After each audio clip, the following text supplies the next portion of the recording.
Salut, donc petit tuto pour vous montrer comment j'ai réalisé une animation de carte en 3D pour un projet de jeu de cartes Stellar Nexus. Voilà, donc je vais essayer de vous montrer le plus vite possible, le plus simplement possible comment j'ai fait ça. Je précise que je suis giga amateur, genre je connais que dalle au logiciel 3D, je me suis débrouillé comme j'ai pu, donc je vais vous montrer comment j'ai fait.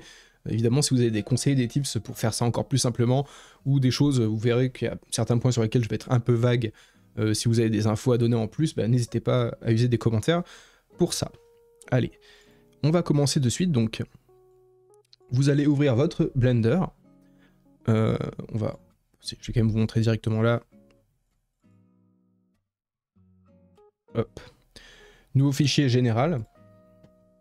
Vous allez dans Édition, Préférences. Ici, vous allez dans le petit onglet Add-on. Vous recherchez Image. Vous cochez donc Image as Plane, vous faites installer ici en haut. Une fois que c'est fait, donc vous pouvez, je pense, redémarrer le logiciel. Moi j'avais même eu besoin de redémarrer le PC parce que j'avais des bugs qui continuaient lorsque j'importais mes trucs. Là, une fois que vous êtes là, normalement déjà c'est pas mal. Vous pouvez supprimer le cube, fichier importé, image. Là, vous allez chercher votre image de carte. Moi c'est un PNG avec de la transparence, donc ça le prend en compte. Ici, alors pour déplacer la caméra, j'utilise la molette. Donc vous cliquez sur la molette et vous déplacez. Pour zoomer, dézoomer, la molette, voilà, ça vous connaissez. Pour vous déplacer donc sur un plan, vous appuyez sur Maj et la molette en même temps. Et voilà, une fois que vous avez ça, voilà, vous pouvez vous déplacer en 3D, molette seule, Maj sur un plan et zoomer, dézoomer. Voilà. Une fois que vous avez ça, déjà c'est pas mal. On va mettre la caméra ici. Comme ça vous verrez bien, il y a pas mal d'infos qui vont être ici à droite. Alors en haut, pour afficher la carte, parce que là, évidemment, bah, c'est dégueulasse. Vous cliquez sur un des deux ronds. Alors, les deux, on va dire, affichent la lumière de manière un peu différente. Je ne saurais pas expliquer lequel est le mieux, lequel est le plus réel, le plus réaliste par rapport au rendu final. Moi, j'utilise souvent le dernier. Voilà. Mais voilà. Il y a un moment, vous verrez dans le tuto, où il faudra peut-être un peu switcher entre les deux pour se faire une idée un petit peu. Voilà. Ici, vous pouvez afficher du coup les couleurs. Une fois qu'on a ça, on va devoir déplacer donc notre caméra. La caméra, donc on peut la sectionner ici, mais on peut aussi venir la prendre comme ça. La caméra, on peut voir ce qu'elle voit en cliquant sur le petit logo ici de la caméra. Hop, on voit que elle a un angle de vue un peu chiant. Donc ce qu'on va faire, hop, donc on vérifie bien que la caméra est sectionnée. Ici, on est bien dans le petit carré orange qui permet de définir la position de l'objet dans l'espace. Et là, on va simplement mettre, alors j'ai déjà des données par rapport à ça. Ici, on va mettre à 6 mètres, ou 6, je sais pas ce que c'est d'ailleurs le M, mais en tout cas voilà. On met 6, 0, 2 en position X, Y, Z. Ici, on met 90 degrés en rotation X, 90 degrés en rotation Y, Z, pardon, et Y, justement, on le laisse bien à 0. Ensuite, pour la position de la carte, elle, on va la mettre donc 0, 0, 2, hop, 90, 0, et là, je l'avais mis moi à 69 pour mon truc. Ah oui, c'est parce qu'elle est décalée. On va commencer à 90 déjà pour se faire une idée. Ensuite, on va cliquer donc sur le petit logo de la caméra. On voit que la carte, elle est toute petite. Donc, on va cliquer ici sur redimensionner à gauche. On chope le petit carré rouge. Voilà, on le met à peu près... Bah, on met comme on veut. De toute façon, voilà. Ce qu'on voit ici, le carré de couleur, enfin le carré éclairci, c'est la zone... qu'on aura au final sur le rendu. Donc ça c'est à vous de voir en fonction, voilà, vous pouvez vouloir mettre plusieurs cartes, donc gérer votre espace comme vous voulez. Maintenant qu'on a ça, on va gérer la lumière. Donc ici on peut venir la sélectionner. Moi je l'avais mis à 0,14 à peu près, 3,7. Ici je l'avais mis à 2,7 à peu près, 112 ici, 0,72. Alors là, on se prend pas la tête, on fait ça simple. Alors du coup, si on regarde, est-ce que c'est... Voilà. Mon but, c'est à peu près de l'aligner à la carte, très légèrement avancé. Alors évidemment, vous pouvez aussi venir la sélectionner comme ça, prendre l'outil déplacer et gérer la position comme vous voulez. Là, je vais faire un petit CTRL Z pour revenir en arrière. Voilà. Ça, c'est toujours bon à savoir aussi, hein, au cas où. Voilà, mais du coup, voilà, même moi, la lumière, je l'avais positionné par ici, c'était très bien comme ça. Ensuite, alors, en soi, normalement, au niveau des collections, ici en haut, donc les objets qui apparaissent, il n'y a pas grand-chose en plus. On va tout de suite rajouter l'arrière-plan. Hop. On n'est pas... Oh bon. On n'est pas au bon endroit, voilà. Ici, importer, donc voilà, ça sera mon arrière-plan. Alors pareil, lui, j'ai déjà noté des positions. 4, ah non, c'est moins 4. 2.3 à peu près, hop. 90, 90. Hop, on remet la vue, donc là on voit évidemment il est beaucoup trop petit. Donc on va cliquer sur redimensionner. Hop, et je l'agrandis. Alors, le fait est que l'arrière-plan, là il est même peut-être encore un peu proche. On va le reculer un peu, donc outil déplacé en haut à gauche, on va le reculer pas mal.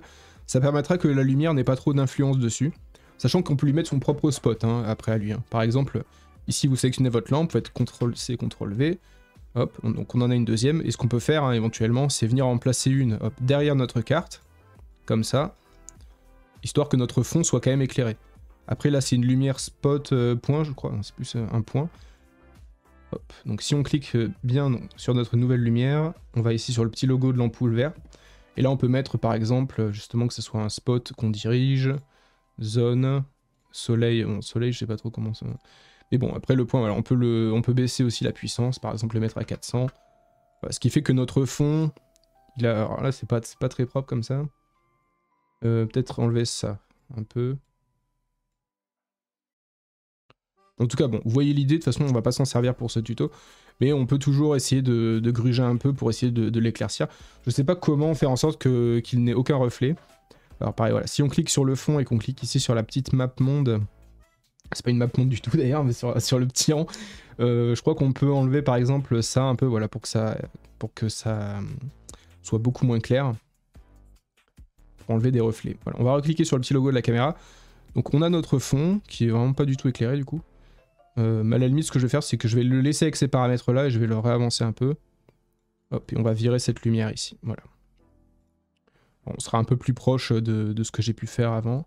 Enfin, sur le rendu que je vous ai montré au début. Donc là, on a notre carte.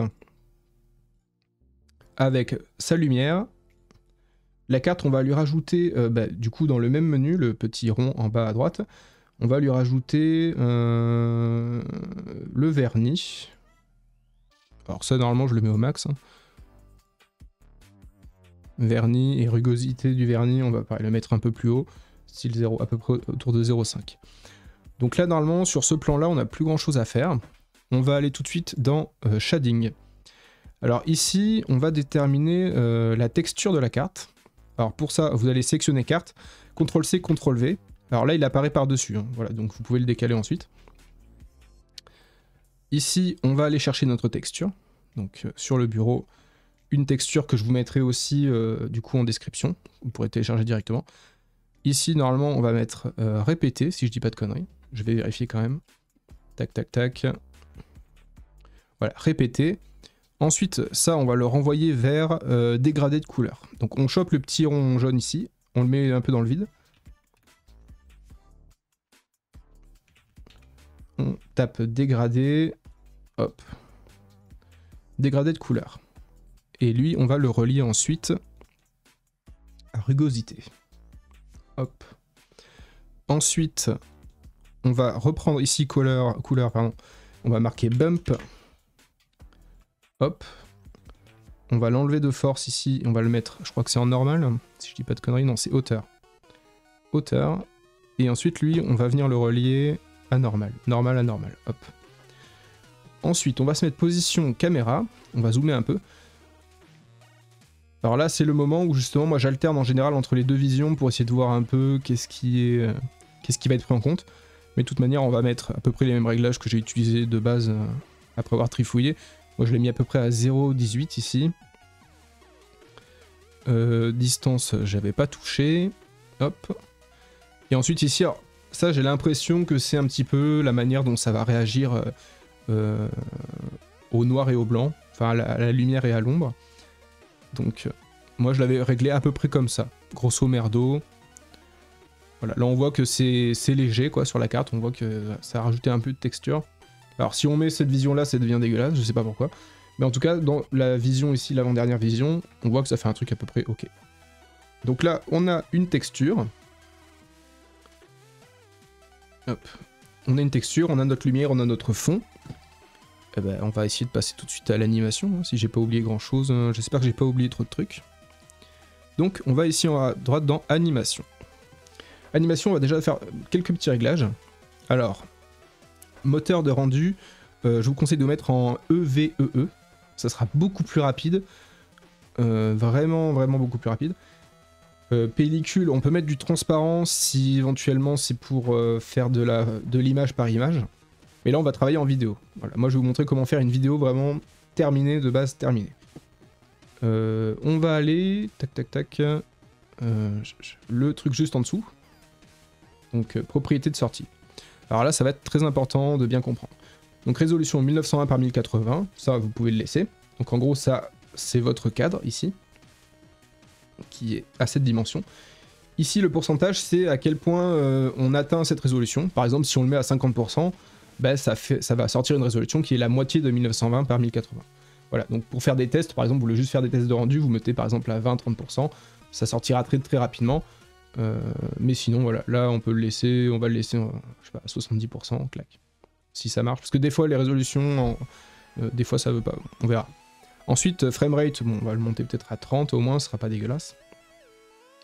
Alors, à savoir aussi qu'on ne détermine pas la durée de la vidéo en disant on veut que la vidéo dure tant de temps et elle fait tant de FPS. En fait, ici, ce qu'on voit, les chiffres, c'est le nombre d'images.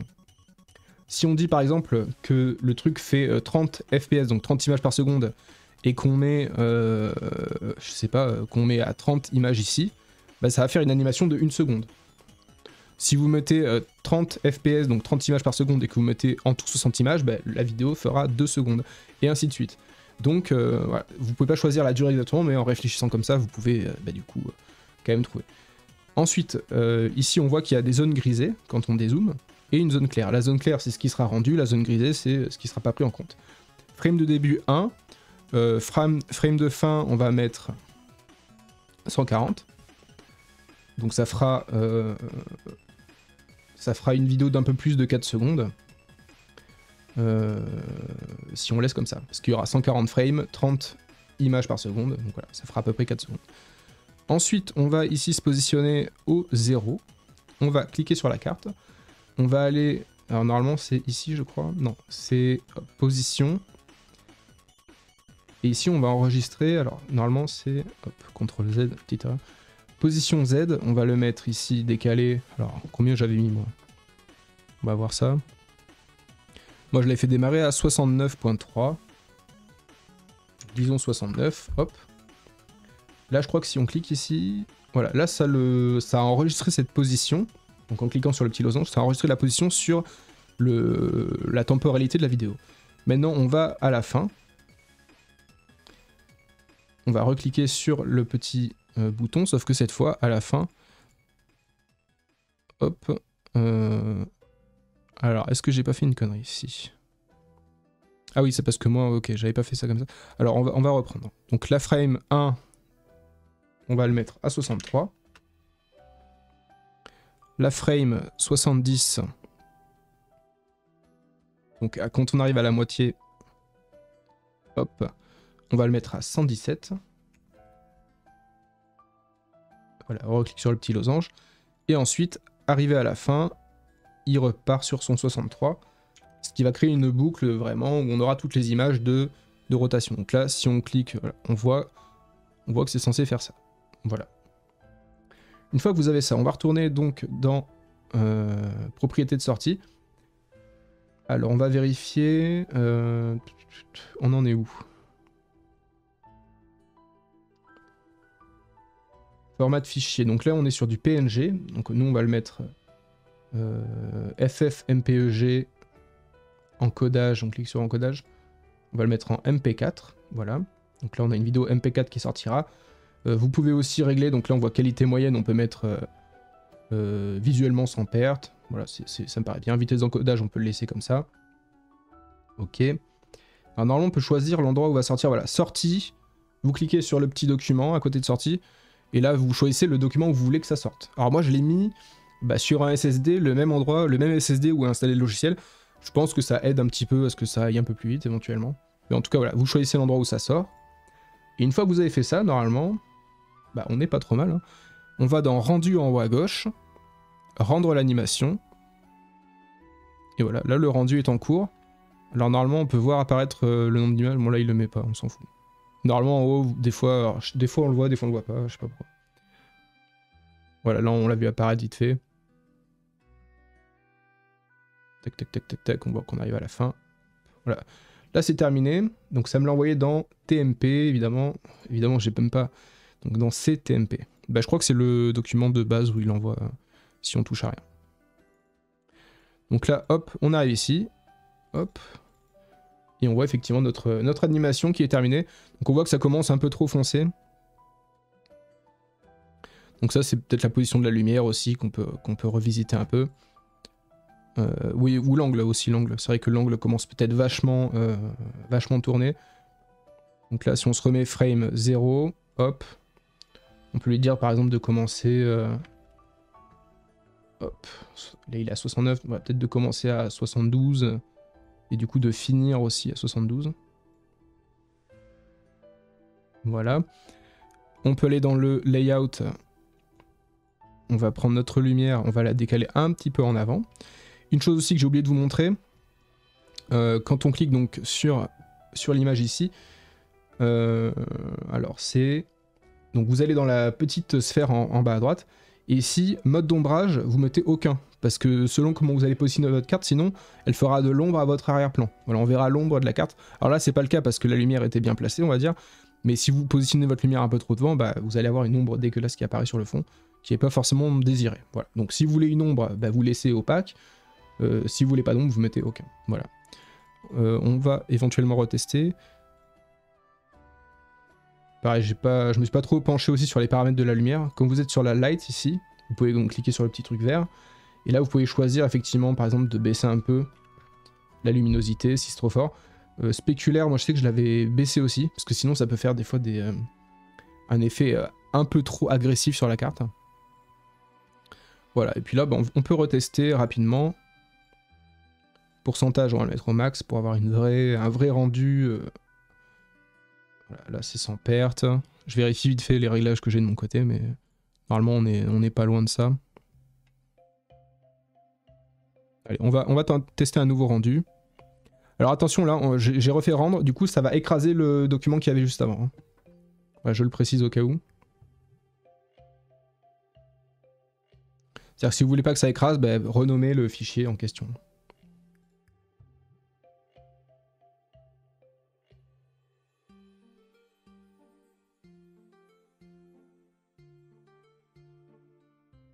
On voit que c'est encore pas mal sombre, hein. On va voir... Je pense qu'on peut... En tout cas pour l'exemple là, on va peut-être pouvoir rajouter une deuxième lumière, enfin voir... Je sais pas pourquoi il le fait aussi sombre, parce que j'ai essayé de respecter à peu près mes réglages.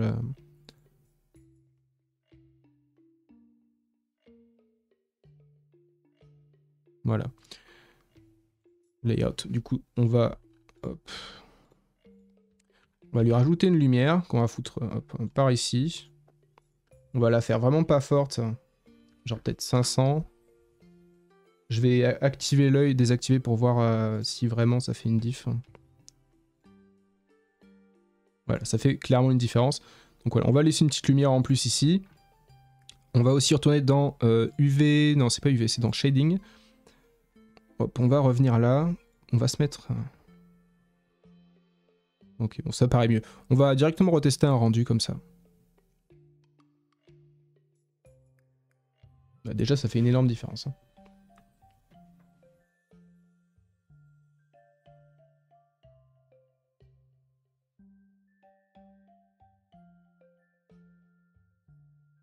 Alors maintenant, j'ai peur que ce soit au niveau des effets de lumière, que ce soit un petit peu trop léger. Quand la carte tourne, on va dire, qu'il y ait un peu moins de brillance.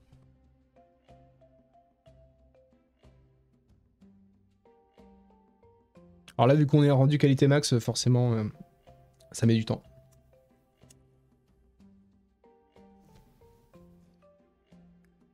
C'est terminé. Donc là, on voit, en haut, on a eu toutes les frames, une par une, qui ont apparu. En vrai, ça va. On voit un petit effet de lumière qui apparaît ici. Hop. C'est léger, c'est propre. Voilà. Je pense que c'est pas mal, en tout cas pour un début. Moi, je sais que ça me convient largement, on va dire, pour ce que j'ai besoin. Mais voilà, ça peut vous donner une base sur laquelle vous appuyez pour effectivement faire mieux. Après, effectivement, voilà, vous pouvez aussi générer de l'image avec du transparent. Franchement, à part vraiment pour des trucs spécifiques, donc on retourne ici, donc propriété de rendu, donc on active le transparent. On va retourner, alors c'est où? Non, c'est ensuite le menu juste en dessous, propriété de sortie. Donc là, à la place de format de fichier, je crois que c'est en PNG, je crois qu'il faut le mettre. Gestion des couleurs. Ah non, c'est voilà, si c'est ça. C'est PNG, il faut mettre RVBA ici. Hop, et là ça va activer en gros, ça va mettre le fond transparent. Je vais diminuer la résolution juste pour, voilà, pour l'exemple que ça aille vite. Hop. Je vais aussi aller vider, je pense, le dossier. C'est où? Temp. Où es-tu? Hop. Voilà. Rendre image. Donc là, il va rendre... Ah oui, du coup, ça sert à parce qu'il y a un fond. Alors on va virer le fond pour l'exemple. Hop. Rendre image. Non, c'est pas ça. C'est rendu, toujours animation. Ça reste une animation, même si c'est des images. Voilà. Et là, on peut même voir, du coup, dans le dossier, les photos qui se mettent au fur et à mesure. Donc, il va nous en faire 140.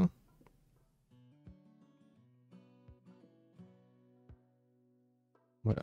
Alors moi, effectivement, pour mon utilisation, ça ne me sert à rien. Donc là, je clique à fond à droite pour faire passer les images.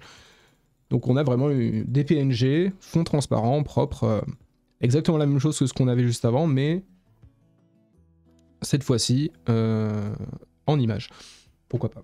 Ça peut être utile, effectivement. Moi, j'ai préféré faire directement un rendu final. Voilà, je trouvais ça plus simple pour mon utilisation. Voilà, bah, j'espère que ça vous aura été utile. Si vous avez des questions, bah, vous avez l'espace commentaire. Si vous avez des suggestions, parce que vous êtes un pro de la 3D, bah, n'hésitez pas aussi, pourquoi pas, nous aider à améliorer un petit peu les rendus. Voilà. J'espère avoir pu dépanner un petit peu, parce que moi, ça m'a bien fait galérer d'apprendre tout ça. Et puis voilà. Allez, tchuss, à toutes.